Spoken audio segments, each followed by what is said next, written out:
Mheshimiwa Bunge, msafara wa 5 utatanguliwa na mpambe wa Bunge Bwana Peter Magati. Msafara huu ni wa Spika wa Bunge Mheshimiwa Musa Azan Zungu, akifuatiwa na Rais wa Jamhuri ya Muungano wa Tanzania Mheshimiwa Daktari Samia Suluhu Hassan. Na katika msafara huo yupo Katibu wa Bunge ndugu Baraka Leonard, na makatibu mezani Aziza Heri na Joshua Chamwela.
Mheshimiwa Tukani.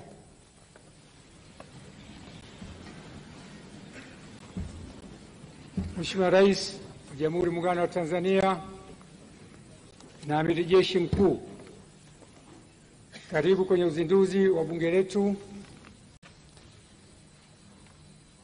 Kwa mujibu wa katiba na kanuni zetu za bunge. Mheshimiwa Rais, kwa ruhusa yako niombe kwanza nianze kutangaza wageni ili baadaye nikukaribishe utuhutubie na kulizindua rasmi bunge hili la Jamhuri ya Muungano wa Tanzania leo siku ya Ijumaa. Kwa ruhusa yako Mheshimiwa Rais, naomba nianze.